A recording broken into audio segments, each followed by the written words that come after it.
Assalamualaikum Bang Dula. Waalaikumsalam warahmatullahi wabarakatuh. Apa kabar? Sudah banyak pertanyaan dari pendengar. Ini Bang Dula kemana ini katanya? Wah, ditunggu ini karena memang luar biasa. Kabar hari ini itu apa ya? Banyak kisah yang mesti dibikin sebuah mirror dari seorang Abdullah Heha Mahua. Kan ini urusannya diserahkan ke KPK, berbagai masalah ya, urusan pajak lah, pejabat-pejabatnya lah, dan sampai ada 300 triliun. Ada lagi pertanyaan itu, orang kalau nggak ngisi LHKPN itu apa sih hukumnya? Nah ini kan berbagai cerita yang akan mungkin bisa dijelaskan Bang, karena banyak orang yang bermasalah tapi jadi pejabat negara. Bahkan sekarang Instagram itu paling banyak yang orang keluar dari sana karena akhirnya menjadi sebuah sorotan dari masyarakat lain. Juga Bang Dula, pendengar itu pengen minta juga tentang Israel yang ingin main bola di Indonesia. Kalau ada Bung Karno nih pasti dilarang itu. Tapi apa yang Bang Dula lihat dari kisah ini? Mungkin itu yang ingin kita dengarkan. Ya. Nikmat sekali kalau ada sistem Islam yang mengeluarkan zakat berbarengan dengan pajak gitu ya. Mimpikah kita suatu hari? Silakan Bang Abdullah. Ya, baik, para pendengar Rasil yang insyaallah rahmat Allah Taala. Pertama soal harta-harta kekayaan baik Dirjen Pajak maupun Dirjen Bea Cukai dan pejabat-pejabat baik mulai dari eselon 1 sampai eselon 4 di Kementerian Keuangan. Soal LHKPN itu kelemahan yang dilakukan oleh KPK, bahkan saya waktu masih di KPK sudah meminta kepada Direktorat LHKPN agar supaya menggunakan cara-cara yang diterapkan oleh KPKPN. Di mana waktu sebelum ada KPK, saya salah seorang wakil ketua KPKPN dan menangani bidang legislatif. Jadi selama kurang lebih 4 tahun itu, saya kemudian melaporkan hasil pemeriksaan LHKPN itu sebanyak 10 anggota DPR dan MPR ke Mabes Polri. Karena waktu itu KPKPN hanya melakukan pencegahan melalui pemeriksaan harta kekayaan penyelenggara negara. Jika ada potensi korupsi, potensi manipulasi data, potensi menyembunyikan harta kekayaan, maka kemudian saya serahkan ke Mabes Polri untuk diproses. Tapi kemudian KPKPN itu dibubarkan karena waktu itu kami menemukan kasus rumah Megawati sebagai presiden dan Jaksa Agungnya waktu itu bermasalah. Sehingga kemudian akhirnya Senayan itu goncang, PDIP goncang, akhirnya sebagai mereka yang punya kedudukan cukup signifikan di parlemen, dan kemudian nomor 2 Golkar juga sangat signifikan anggotanya, maka kolaborasi antara PDIP dan Golkar pada waktu itu, maka kemudian KPKPN dibubarkan. Jadi saya sudah minta kepada teman-teman di KPK waktu itu bahwa memeriksa LHKPN itu ada beberapa tahap. Pertama, tahap administrasi, jadi dokumen-dokumennya.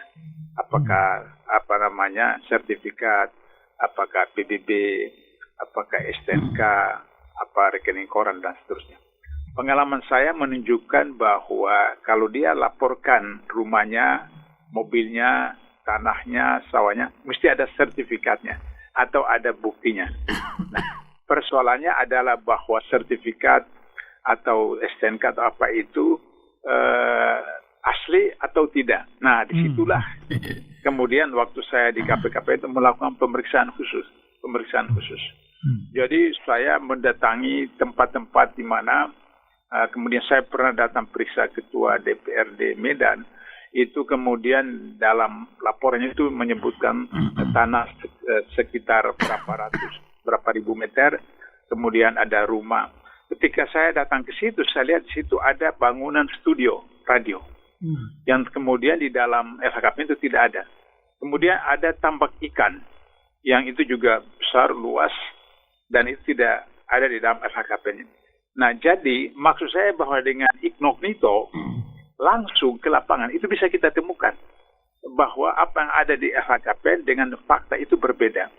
Apalagi kalau kita bicara dengan tetangga-tetangga daripada pejabat itu, akan kita temukan hal yang baru. Misalnya ada seorang mantan menteri, anggota MPR, saya periksa, kemudian menyebutkan kekayaannya bla bla bla bla. Kemudian saya perintahkan anak buah saya berangkat ke Jawa, tempat keluarga itu, tanya. Kemudian keluarga mengatakan yang kaya sebenarnya dia, bukan kami, seperti itu. Nah, jadi itu yang harus dilakukan oleh KPK. Sehingga dengan begitu maka ketika misalnya katakan seperti Rafael, dia punya take home pay itu kan 51 juta satu bulan. Itu eselon 3C.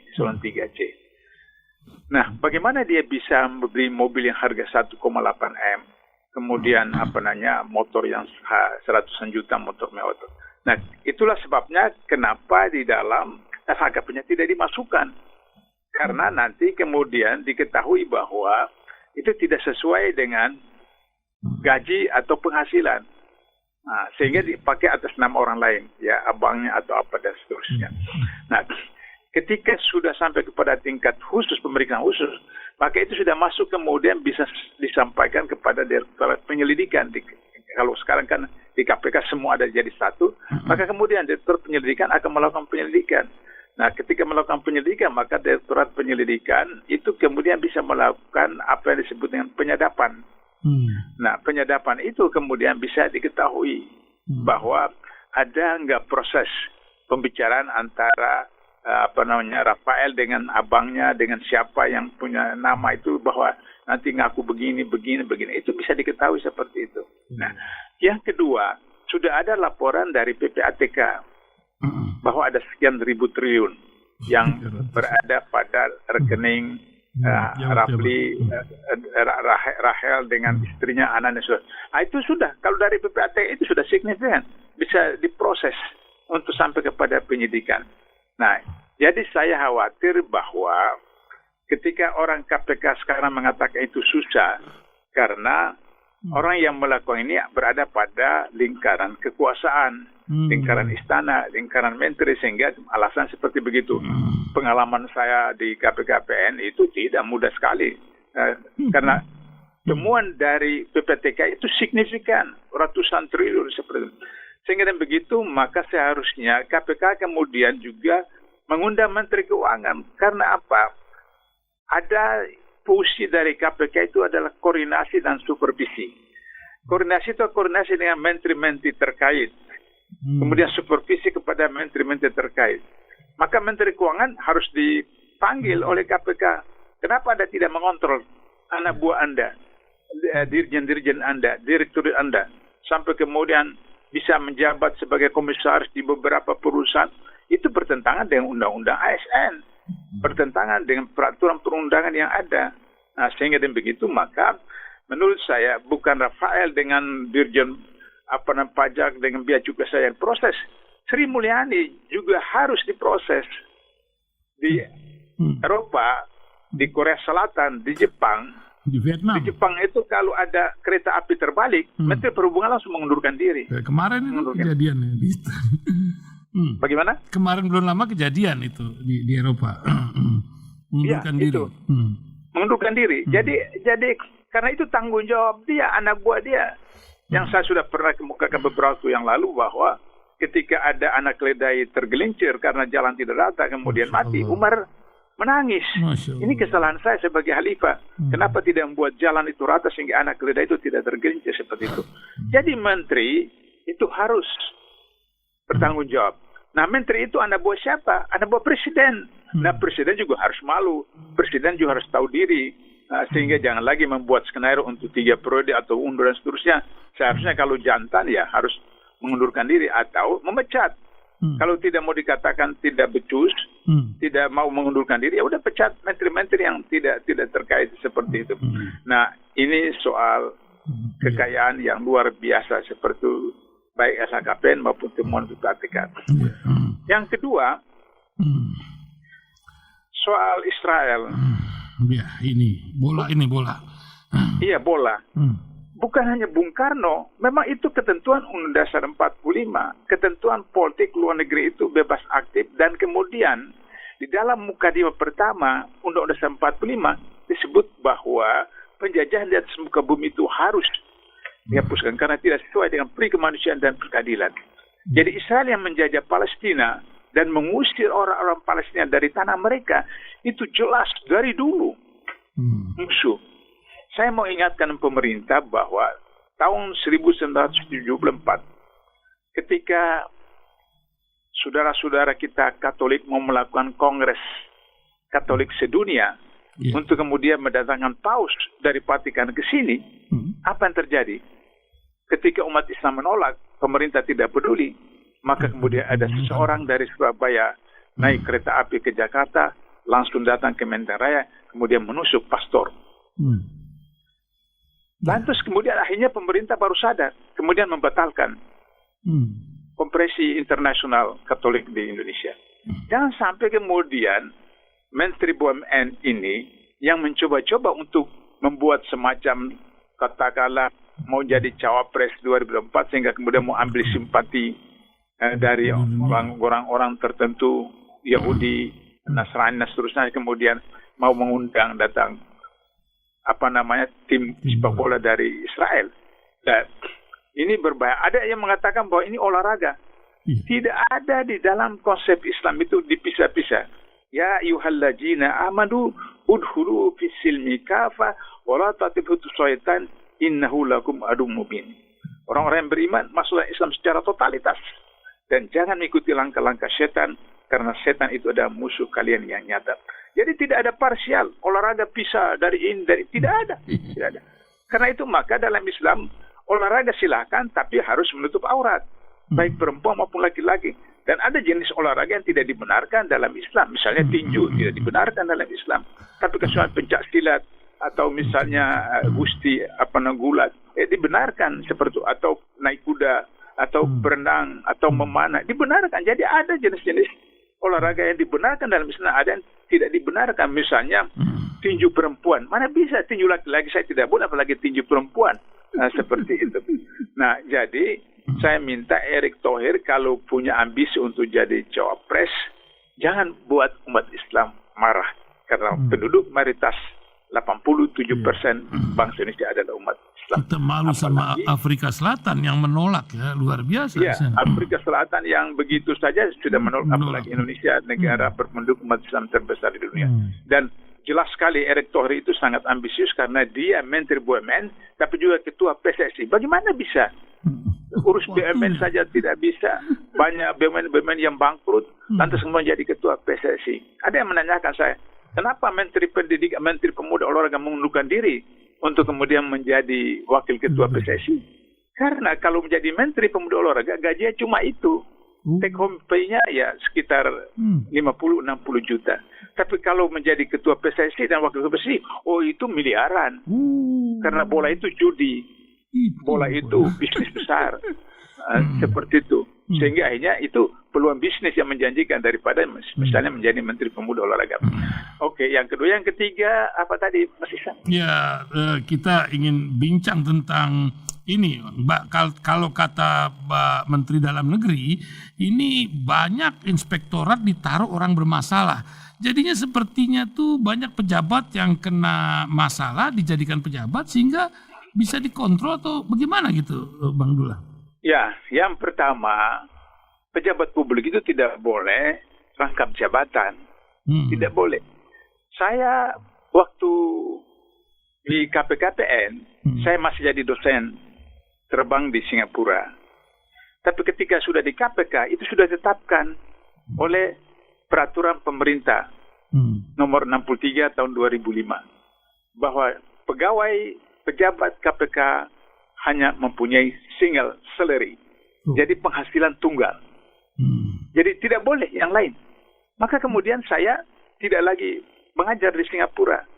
Tidak lagi kalau saya datang ke tempat-tempat acara yang lain, kemudian dikasih envelope, saya tolak karena ketentuan jamnya jam kerja yang sudah digaji itu, ya itu adalah single salary, gaji tunggal.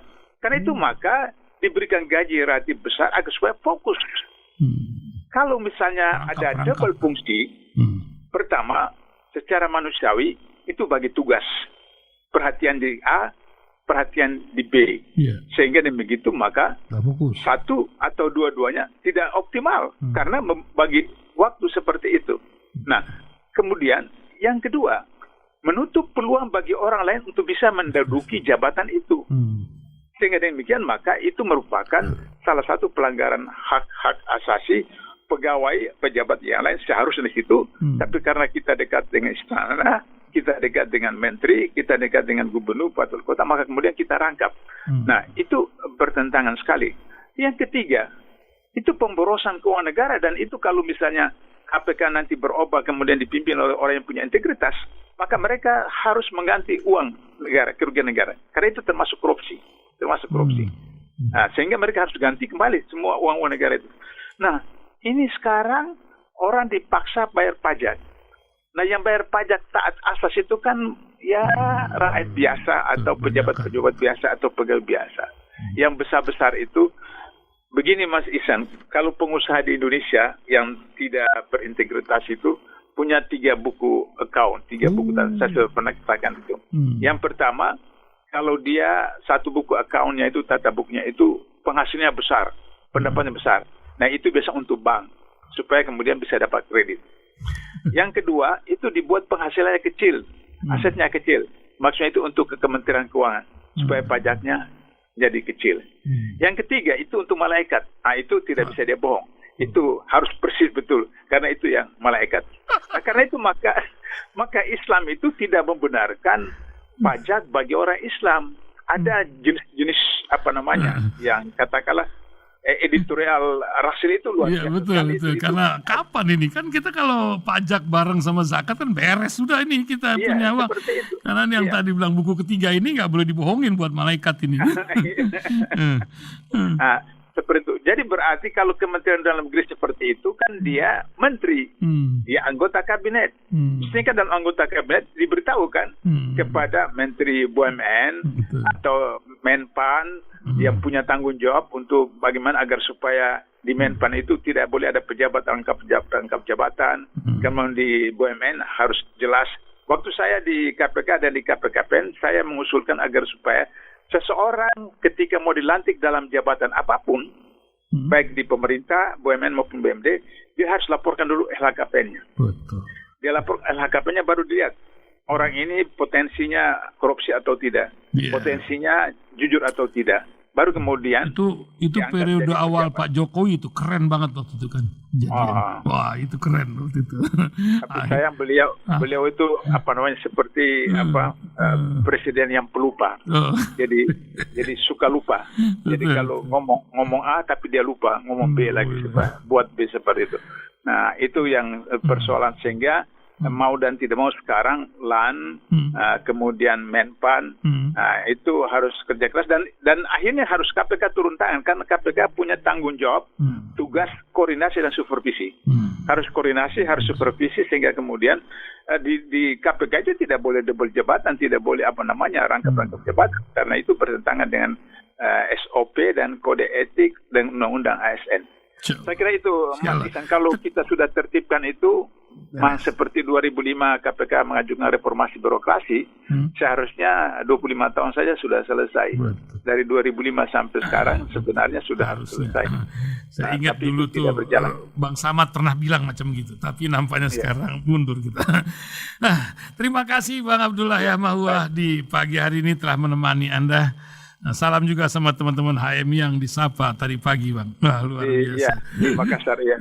Terima kasih Bang Abdullah. Semoga sehat selalu dan kita bertemu lagi di Jumat mendatang. Assalamualaikum Bang Abdullah Yahmahuah. Waalaikumsalam warahmatullahi wabarakatuh.